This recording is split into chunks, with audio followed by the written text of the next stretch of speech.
وقت ضائع مت کرو، اپنی اکنومی پہ دھیان دو، اپنی تجارت کو مضبوط کرو، اپنے آقا محمد عربی صلی اللہ علیہ وسلم کی سیرت پڑھو۔ 12 سال کی عمر ہے، تجارت کی غرض سے ملک شام جا رہے ہیں، پھر بحرین جا رہے ہیں اور یمن جا رہے ہیں اور پھر ملک شام جا رہے ہیں، تجارت کی غرض سے کئی سفر کیے۔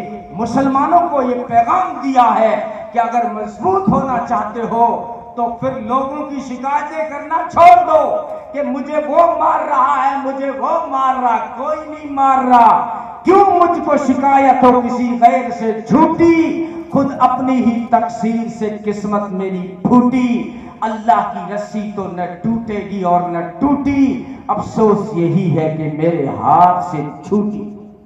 اللہ کی رسی ٹوٹی نہیں ہے، میرے ہاتھ سے چھوٹی ہے۔ اس لیے اپنی اکنومی پہ دھیان دیں، اپنی تعلیم پہ دھیان دیں۔ اسلام کا پہلا حکم کیا تھا؟ اس کی طرف دھیان ہی نہیں دیا ہم نے۔ اسلام کا پہلا حکم اقرأ باسم ربک، پڑھ اپنے رب کے نام سے، اور پھر آگے قلم کا ذکر کیا۔ رب العالمین جانتا ہے کہ انسانیت اگر اس کا اپنے معاشرے کی اصلاح چاہتے ہیں اور اپنی جو ہے زندگی کو سنوارنا چاہتے ہیں، اپنی دنیا اور آخرت اگر بنانا چاہتے ہیں تو علم کے بغیر ممکن ہی نہیں ہے۔ علم نہیں تھا عیسائیوں کے پاس، غور سے سننا، 600 سال عبادت کی، علم نہیں تھا، جہنم میں چلے گئے۔ عبادت کتنی کی؟ 600 سال، 700 سال، بڑی عمریں تھی، 500 سال، علم نہیں تھا، جہنم میں چلے گئے۔ علم سب سے پہلے اسی لیے اللہ نے حکم دیا، حالانکہ اہمیت میں توحید کا درجہ فرسٹ ہے، اہمیت میں توحید 1 نمبر پر ہے، اہمیت میں نماز 1 نمبر پر ہے عبادات میں، لیکن پہلا حکم قرآن نے یوں کہا، پڑھو۔ کیوں؟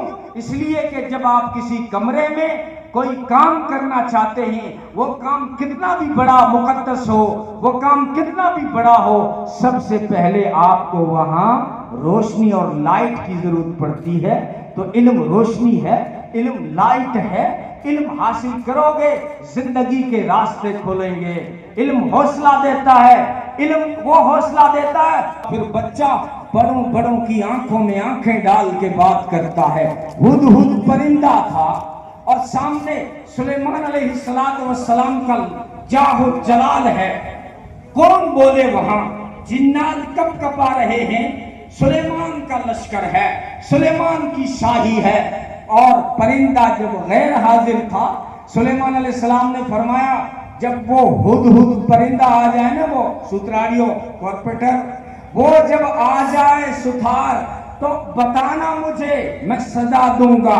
اب وہ ہدہد پرندہ آتا ہے اور سلیمان علیہ السلام کے سامنے عرض کرتا ہے، اللہ کے پیغمبر سزا بعد میں دینا، پہلے میری بات تو سنو۔ یہ حوصلہ کس نے دیا؟ علم نے۔ کیا علم؟ علم کا ادنا حصہ ہے خبر۔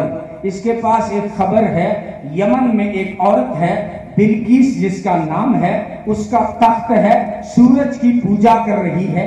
اللہ کے پیغمبر، آپ نبی ہیں، وہ سورج کی پوجا کر رہی ہے، آپ نے دعوت نہیں دی۔ میں کیسے دعوت دوں، میں جانتا نہیں، ملاقات نہیں ہوئی۔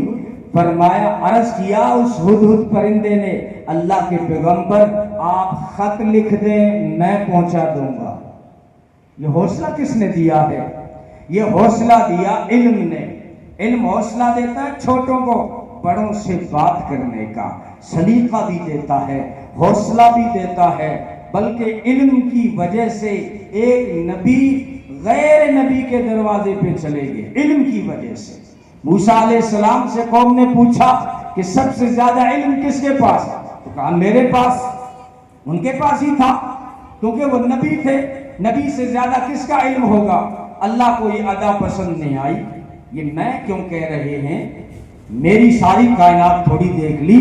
کہا میرے کلیم، میرا ایک بندہ ہے بحرین میں رہتا ہے، 2 سمندروں کے ملنے کی جگہ رہتا ہے، اس کے پاس جو علم ہے وہ آپ کے پاس بھی نہیں ہے۔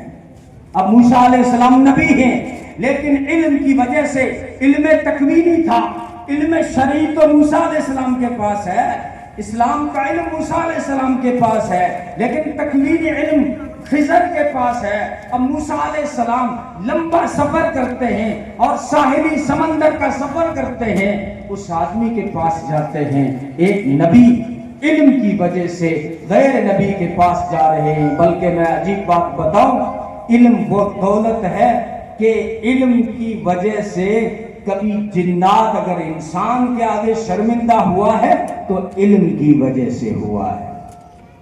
جنات سے کہا سلیمان علیہ السلام نے، بلقیس آ رہی ہے، اس کے گھوڑوں کا گرد و غبار بتا رہا ہے، اس کے پہنچنے سے پہلے اس کا تخت یہاں رکھ دو۔ جنات نے کہا کہ آپ کی مجلس ختم نہیں ہوگی، اس سے پہلے ہم لاتے ہیں۔ کہا بہت دیر کر رہے ہو، مجھے تو جلدی چاہیے سیکنڈوں میں۔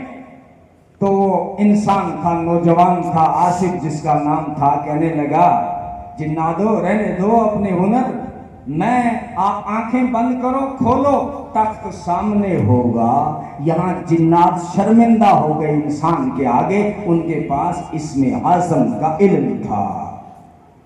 تو علم حاصل کرو، میرا پیغام سمجھ رہے ہو؟